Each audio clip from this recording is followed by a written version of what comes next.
Hi hello ವೀಕ್ಷಕರೇ, ನಿಮಗೆಲ್ಲರಿಗೂ ನನ್ನ ಯೂಟ್ಯೂಬ್ ಚಾನಲ್ಗೆ ಸ್ವಾಗತ. ಸುಶಾಂತ್ ಸಂಸ್ಕೃತಿ ರೊಮ್ಯಾಂಟಿಕ್ ಪ್ರೇಮಕಥೆ ಭಾಗ 33.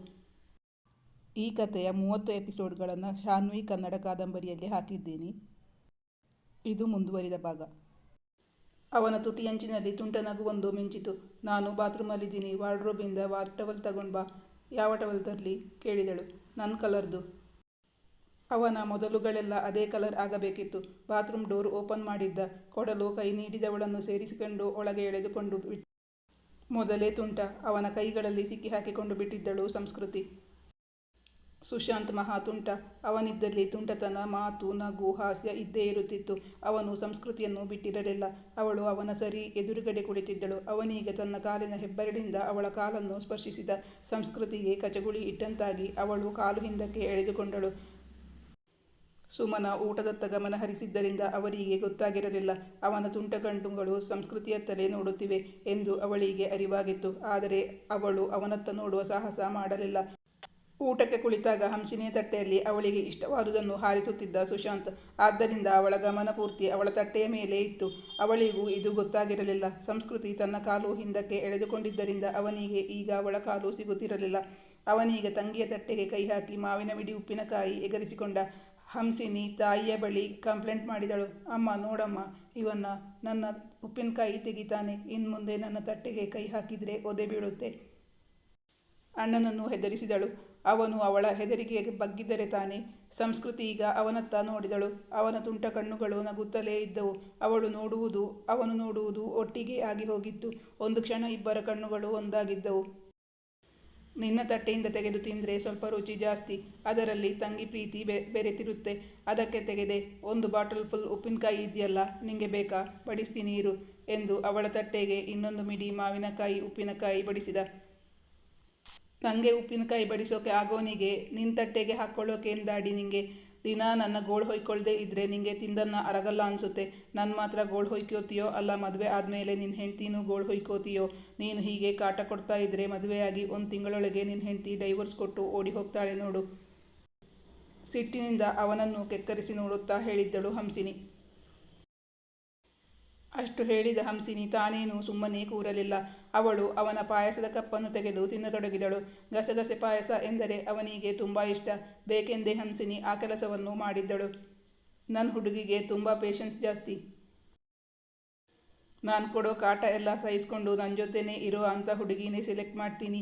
ಒಂದು ಕ್ಷಣನೂ ನನ್ನ ಬಿಟ್ಟಿರೋಕೆ ಇಷ್ಟಪಡಲ್ಲ. ಬೇಕಾದರೆ ನೋಡು, ಯಾರಾದರೂ ಫೆವಿಕಾಲ್ ಹಾಕಿ ಅಂಟಿಸ್ಕೊಂಡಿದ್ದಾರೆ ನಮ್ಮಿಬ್ಬರನ್ನ ಅನ್ಕೋಬೇಕು. ಹಾಗಿರ್ತೀವಿ ನಾವು, ಅಲ್ವೇನ್ರಿ? ಅವನ ನೋಟ ಈಗ ಸಂಸ್ಕೃತಿಯ ಮೇಲಿತ್ತು. ಅವಳನ್ನು ಕೇಳಿದ್ದ. ಏನು ನಿನ್ನ ಮಾತಿನ ಅರ್ಥ? ಅವಳತ್ರ ನೋಡಿ ಯಾಕೆ ಹೇಳ್ತೀಯ? ಸಂಸ್ಕೃತಿಯತ್ತ ಯಾಕೆ ನೋಡ್ತಿದ್ದೀಯ? ಅವಳು ತುಂಬ ಪಾಪದ ಹುಡುಗಿ ಕಣೋ. ನಿನ್ನ ಕಾಟಕ್ಕೆ 2 ದಿನಕ್ಕೆ ಮನೆ ಬಿಟ್ಟು ಓಡಿ ಹೋಗ್ತಾಳೆ. ಅವಳಪ್ಪ ಅಮ್ಮ ತುಂಬ ಪ್ಯಾಂಪರ್ ಮಾಡಿ ಬೆಳೆಸಿದ್ದಾರೆ ಅವಳನ್ನು. ಅವಳಿಗೇನಾದರೂ ತೊಂದರೆ ಕೊಡಬೇಡ್ವೋ? ಮತ್ತೆ ನಮ್ಮನೆಗೆ ಬರಲ್ಲ. ಅವನು ನೇರವಾಗಿ ಅವಳನ್ನೇ ಪ್ರಶ್ನಿಸಿದ್ದ. ಅದೇನು ಮಾತು ಅಂತ ಆಡ್ತೀಯೇ? ಅಣ್ಣನ ಜೀವನ ಸರಿಯಾಗಿ ಇರಲಿ ಅಂತ ಅನ್ನೋದು ಬಿಟ್ಟು ಮದುವೆ ಆಗಿ ತಿಂಗಳೊಳಗೆ ಡೈವರ್ಸ್ ಅಂತೀಯಲ್ಲ? ಮತ್ತೆ ಸಂಸ್ಕೃತಿಯತ್ತ ತಿರುಗಿ, ನಿಮ್ಮ ಫ್ರೆಂಡ್ ಹಾಗೆ ಹೇಳಬಹುದೇನ್ರಿ? ನಾನು ನಿಮಗೆ ಏನಾದರೂ ತೊಂದರೆ ಕೊಡ್ತಿದ್ದೀನಾ? ನಿಮಗೇನನ್ಸುತ್ತೆ? ನನ್ನ ಹುಡುಗಿ ಮದುವೆಯಾಗಿ 2 ದಿನಕ್ಕೆ ನನ್ನ ಬಿಟ್ಟು ಓಡಿ ಹೋಗ್ತಾಳೆ ಅನಿಸುತ್ತಾ? ಸುಮನ ಅವರು ತಮ್ಮ ಪಾಡಿಗೆ ತಾವು ಊಟ ಮಾಡಿಕೊಳ್ಳುತ್ತಿದ್ದರು. ಇವರ ಕಿತ್ತಾಟ ದಿನ ಇದ್ದದ್ದೇ. ಅವರ ಮಧ್ಯೆ ಪ್ರವೇಶಿಸುತ್ತಿರಲಿಲ್ಲ ಅವರು. ಸುಮನ ಅವರು ಯಾವತ್ತೂ ಅವರಿಬ್ಬರನ್ನು ಏನೂ ಬೇಕಾದರೂ ಮಾಡಿಕೊಳ್ಳಿ ಎಂದು ಬಿಟ್ಟು ಬಿಟ್ಟಿದ್ದರು. ಸುಶಾಂತ್ ಆಡುವ ಮಾತಿಗೆ ಅವರು ಆಳವಾದ ಅರ್ಥವನ್ನು ಕಲ್ಪಿಸಿರಲೇ ಇಲ್ಲ. ಆದರೆ ಅವನು ಸಂಸ್ಕೃತಿಯನ್ನು ಮನಸ್ಸಿನಲ್ಲಿಟ್ಟುಕೊಂಡು ಹೇಳುತ್ತಿದ್ದಾನೆ ಎಂದು ಸಂಸ್ಕೃತಿಗೆ ಅರಿವಾಗಿತ್ತು. ಈ ವಿಷಯದಲ್ಲಿ ಹಂಸಿನಿಗೂ ಅನುಮಾನವಿತ್ತು. ಅಣ್ಣ ಏನಾದರೂ ಸಂಸ್ಕೃತಿಯನ್ನು ಪ್ರೀತಿಸುತ್ತಿದ್ದಾನಾ ಎಂದು ಅನುಮಾನವಿತ್ತು ಹಂಸಿನಿಗೆ. ಸಂಸ್ಕೃತಿ ಏನೂ ಮಾತಾಡುತ್ತಿರಲಿಲ್ಲ. ತನ್ನ ಪಾಡಿಗೆ ಊಟ ಮಾಡುತ್ತಿದ್ದಳು. ಒಂದು ವೇಳೆ ಅವನ ಪ್ರಶ್ನೆಗೆ ಸಂಸ್ಕೃತಿ ಉತ್ತರಿಸಿದರೆ ಹಂಸಿನಿಗೆ ಸಿಟ್ಟು, ಅವಳ ಮೇಲೆ ಸಿಟ್ಟು ಬರುತ್ತಿತ್ತು. ಸುಶಾಂತ್ ಎಂದೂ ಅವಳ ಮೇಲೆ ಕೋಪಿಸಿಕೊಳ್ಳುತ್ತಿರಲಿಲ್ಲ. ಆದ್ದರಿಂದ ಉತ್ತರ ಹೇಳದೆ ಕುಳಿತಿದ್ದಳು ಸಂಸ್ಕೃತಿ. ಅವನು ಅದನ್ನೇ ಅಡ್ವಾಂಟೇಜ್ ಆಗಿ ತೆಗೆದುಕೊಂಡಿದ್ದ. ಮೌನಂ ಸನ್ಮತಿ ಲಕ್ಷಣಂ ಅಂತಾರಲ್ಲ, ನಿನ್ನ ಫ್ರೆಂಡು ನಾನು ಹೇಳಿದ್ದೆ ಸರಿ ಅಂತ ಹೇಳ್ತಾ ಇದ್ದಾರೆ. ಹಾಗೆ ಅಲ್ವಾ ನೀವು ಹೇಳ್ತಾ ಇರೋದು? ಮದುವೆಯಾದ ಮೇಲೆ ದೂರ ಆಗಬಾರ್ದು, ಹೊಂದ್ಕೊಂಡು ಬಾಳ್ಬೇಕು. ಅದಕ್ಕೇನಂತೀರ? ಮತ್ತೆ ಅವಳನ್ನು ಪ್ರಶ್ನಿಸಿದ. ಮದುವೆಯಾದ ಮೇಲೆ ಒಬ್ಬರನ್ನೊಬ್ಬರು ಅರಿತು ಬಾಳಬೇಕು ಎಂಬುದು ಸತ್ಯ ತಾನೇ? ಇಲ್ಲವೆನ್ನಲು ಸಾಧ್ಯವೇ ಇರಲಿಲ್ಲ. ಅದಕ್ಕೆ ಒಪ್ಪಿಕೊಂಡು ಬಿಟ್ಟಳು ಸಂಸ್ಕೃತಿ. ಸುಶಾಂತ್ ಯಾವಾಗಲೂ ಬುದ್ಧಿವಂತಿಕೆಯಿಂದ ಮಾತಾಡುತ್ತಿದ್ದ. ಸಂಸ್ಕೃತಿ ಸುಮನಾ ಅವರ ಮುಖ ನೋಡಿದಳು. 2 ಕೋತಿಗಳ ಮಧ್ಯೆ ನಾವು ಊಟಕ್ಕೆ ಕೂತ್ಕೋಬಾರ್ದಿತ್ತು ಹೇಳಿದರು ಸುಮನಾ. ಅಮ್ಮ, ನಿನ್ನ ಮಾತನ್ನು ವಾಪಸ್ ತಗೋ ಎಂದು ಅಣ್ಣ ತಂಗಿ ಇಬ್ಬರು ಒಕ್ಕೊರಲಿನಿಂದ ಹೇಳಿದರು. ಈಗ ಅಣ್ಣ ತಂಗಿ ಇಬ್ಬರು ಒಂದಾಗಿ ಬಿಟ್ಟಿದ್ದರು. ಕಪಿಚೆಷ್ಟೆ ಮಾಡೋರನ್ನ ಕೋತಿ ಅನ್ನದೆ ಇನ್ನೇನು ಅಂತ ಹೇಳಬೇಕು? ಇಷ್ಟು ದೊಡ್ಡವರಾದರೂ ಮಕ್ಕಳು ಕಿತ್ತಾಡುತ್ತಿರುವುದನ್ನು ಕಂಡು ಸುಮನಾ ಅವರು ಹೇಳಿದರು. ತಾನೀಗ ಏನಾದರೂ ಹೇಳಿದರೆ ಅವರಿಬ್ಬರು ತನ್ನನ್ನು ಸುಮ್ಮನೆ ಬಿಡುವುದಿಲ್ಲ.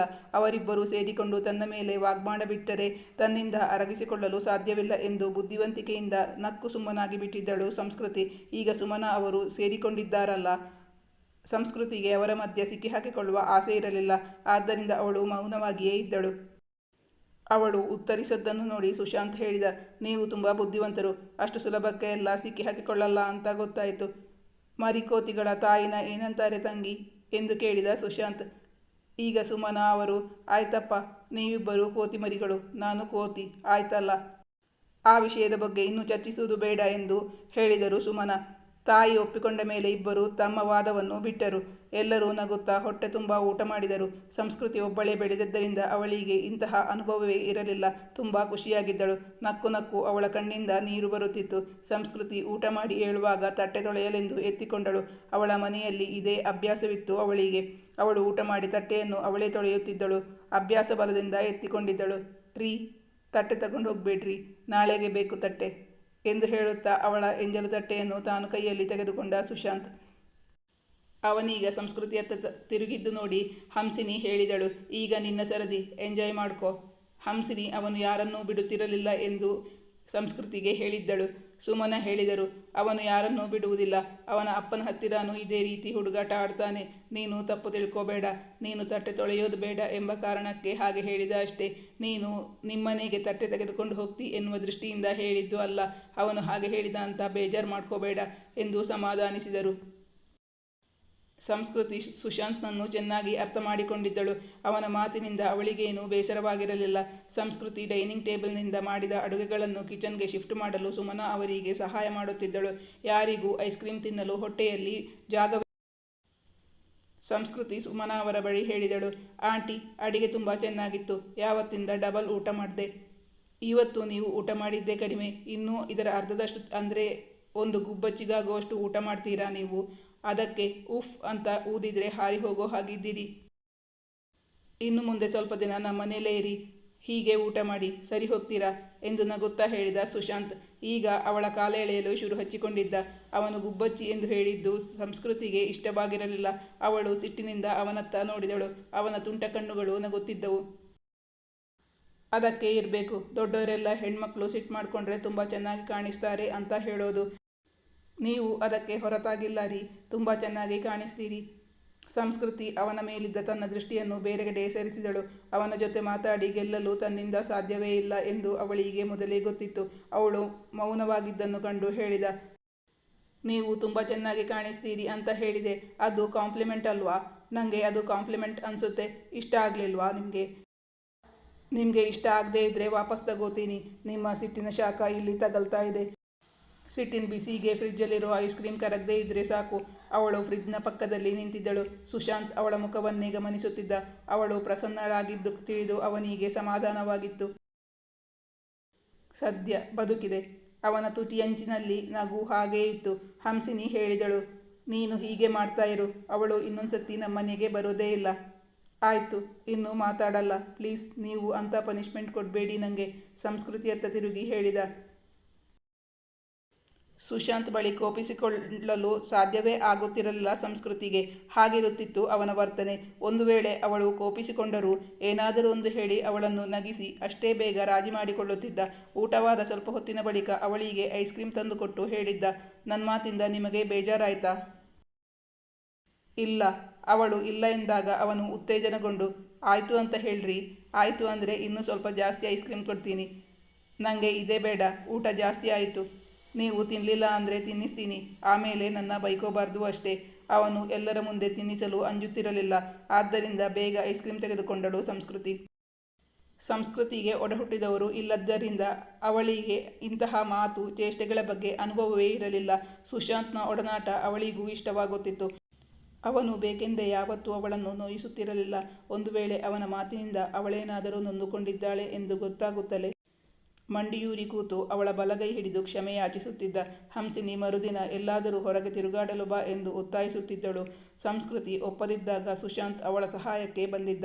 ಅವರಿಗೆ ಅಕಾಡೆಮಿಕ್ಕಲ್ಲಿ ತುಂಬ ಇಂಟ್ರೆಸ್ಟ್ ಇದೆ, ಒತ್ತಾಯ ಮಾಡಬೇಡ. ಅವಳು ಬಂದಿಲ್ಲ ಅಂದರೆ ನೀನು ನನ್ನ ಕರ್ಕೊಂಡು ಹೋಗಲ್ಲ, ನಂಗೊತ್ತು.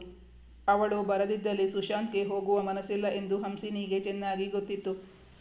ಪ್ರೋಗ್ರಾಮ್ ಪೋಸ್ಟ್ಪೋನ್ ಮಾಡೋಣ, ಇನ್ನೊಂದಿನ ಅವರು ಫ್ರೀ ಆಗಿದ್ದಾಗ 3 ಜನ ಒಟ್ಟಿಗೆ ಹೋಗೋಣ. ಅದಕ್ಕೆ ಇಲ್ಲ ಅಂತ ಹೇಳಲ್ವಲ್ಲ ನೀವು, ಕೇಳಿದ ಸಂಸ್ಕೃತಿಯನ್ನು. ಹೇಳಿದಂತೆ ಅಂದು ಸಂಜೆ ಸಂಸ್ಕೃತಿಯನ್ನು ಅವಳ ಮನೆಗೆ ಬಿಟ್ಟು ಬಂದಿದ್ದ ಸುಶಾಂತ್. ಅವಳ ಭಾವನೆಗಳಿಗೆ, ಅವಳ ವ್ಯಕ್ತಿತ್ವಕ್ಕೆ ಅವನು ತುಂಬ ಬೆಲೆ ಕೊಡುತ್ತಿದ್ದ. ಅದು ಅವಳಿಗೆ ಇಷ್ಟವಾಗುತ್ತಿತ್ತು. ಅವನು ಹೇಳಿದಂತೆ ಕೇಳಬೇಕೆಂದು ಯಾವತ್ತೂ ಬಲವಂತ ಮಾಡುತ್ತಲೇ ಇರಲಿಲ್ಲ. ಈಗಲೇ ತುಂಬ ಹೊತ್ತಾಯಿತು, ಆಗಲೇ ಆಯಾಸ ಆಯಿತು, ನಿದ್ದೆ ಬರ್ತಾ ಇದೆ ಅಂದ್ಯಲ್ಲ, ಒಂದು ವಾರ್ಮ್ ಹಗ್ ಕೊಟ್ಟು ಬಿಡು ನನಗೆ, ಆಮೇಲೆ ನಿನ್ನ ತಂಟೆಗೆ ಬರಲ್ಲ ನಾನು. ಸುಶಾಂತ್ ಸಂಸ್ಕೃತಿಯ ಬಳಿ ಹೇಳಿದ. 3.5 ವರ್ಷಗಳಿಂದ ಅವನು ಸಂಸ್ಕೃತಿಗೆ ಆತ್ಮೀಯ ಗೆಳೆಯನಾಗಿದ್ದ. ಇಂದು ಅವಳ ಗಂಡನಾಗಿದ್ದ. ಅವನ ಬಿಸಿ ಅಪ್ಪುಗೆಯಲ್ಲಿ ಹಾಗೆ ನಿದ್ದೆ ಹೋಗಿದ್ದಳು ಸಂಸ್ಕೃತಿ. ಅವನ ಕೈಗಳು ಅವಳ ಬೆನ್ನು ನೇವರಿಸುತ್ತಿತ್ತು. ಸಂಸ್ಕೃತಿಗೆ ಬೆಳಗ್ಗೆ ಬೇಗ ಎದ್ದು ಅಭ್ಯಾಸ. ಮರುದಿನ ಬೆಳಗ್ಗೆ ಅವಳು ಎದ್ದು ಸ್ನಾನ ಮುಗಿಸಿ ದೇವರ ದೀಪ ಹಚ್ಚಿ ನೈವೇದ್ಯಕ್ಕೆ ಎಂದು ಹಾಲು ಪಾಯಸ ಮಾಡುತ್ತಿದ್ದಳು. ಸುಮನಾ ಅವರು ಅವಳ ಬಳಿ ಕೇಳಿದರು. ಸುಶಾಂತ್ ಇನ್ನೂ ಎದ್ದಿಲ್ವಾ? ಇಲ್ಲ, ಮಲಗಿದ್ದಾರೆ. ಹಾಗಾದರೆ ಹೋಗಿ ಎಬ್ಬಿಸು. ಇವತ್ತು ಚಾಮುಂಡಿ ಬೆಟ್ಟಕ್ಕೆ ಹೋಗಬೇಕು. ಅವನು ಲೇಟಾಗಿ ಎದ್ದರೆ ಆಗಲ್ಲ.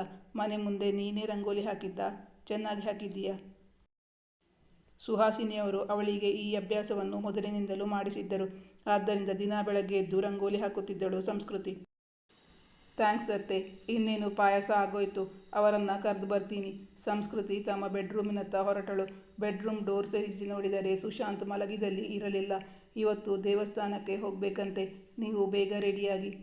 ಅವನಿಗೆ ಕೇಳಿಸಲೆಂದು ದೊಡ್ಡದಾಗಿ ಹೇಳಿದಳು ಸಂಸ್ಕೃತಿ. ಸುಶಾಂತ್ ಅವಳಿಗಾಗಿಯೇ ಕಾಯುತ್ತಿದ್ದ. ಅವನು ಹೇಳುವಾಗ ಪಕ್ಕದಲ್ಲಿ ಅವಳಿರಲಿಲ್ಲ. ಈಗ ಅವಳ ಸ್ವರ ಕೇಳುತ್ತಲೇ ಅವನ ತುಟಿಯಂಚಿನಲ್ಲಿ ತುಂಟ ನಗುವೊಂದು ಮಿಂಚಿ ಮಾಯವಾಯಿತು. ನಾನು ಬಾತ್ರೂಮಲ್ಲಿದ್ದೀನಿ, ವಾರ್ಡ್ರೋಬಿಂದ ಬಾತ್ ಟವಲ್ ತಗೊಂಡು ಬಾ. ಅವಳು ವಾರ್ಡ್ರೋಬ್ ಓಪನ್ ಮಾಡಿದಳು. ಅಲ್ಲಿ ಅವನ ಟವಲ್ ಯಾವುದು ಎಂದು ಅವಳಿಗೆ ಗೊತ್ತಿಲ್ಲ. ಆದ್ದರಿಂದ ಕೇಳಿದಳು, ಯಾವ ಟವಲ್ ತರಲಿ? ನನ್ನ ಕಲರ್ದು. ಅವನ ಕಲರ್ ಎಂದರೆ ಅದು ಪರ್ಪಲ್ ಕಲರ್ ಎಂದು ಅವಳಿಗೆ ಗೊತ್ತಿತ್ತು. ಅವನ ಮೊದಲುಗಳೆಲ್ಲ ಅದೇ ಕಲರ್ ಆಗಬೇಕಿತ್ತು ಅವನಿಗೆ. ಅವನು ಬಾತ್ರೂಮ್ ಡೋರ್ ಓಪನ್ ಮಾಡಿದ್ದ. ಅದನ್ನು ತಂದು ಅವನಿಗೆ ಕೊಡಲು ಕೈ ನೀಡಿದಾಗ ಅವಳನ್ನು ಸೇರಿಸಿಕೊಂಡು ಒಳಗೆ ಎಳೆದುಕೊಂಡ ಸುಶಾಂತ್. ಅವನು ಮೊದಲೇ ತುಂಟ. ಅವನ ಕೈಯಲ್ಲಿ ಸಿಕ್ಕಿ ಹಾಕಿಕೊಂಡು ಬಿಟ್ಟಿದ್ದಳು ಸಂಸ್ಕೃತಿ. ಇನ್ನು ಅವಳಿಗೆ ಉಳಿಗಾಲವಿರಲಿಲ್ಲ.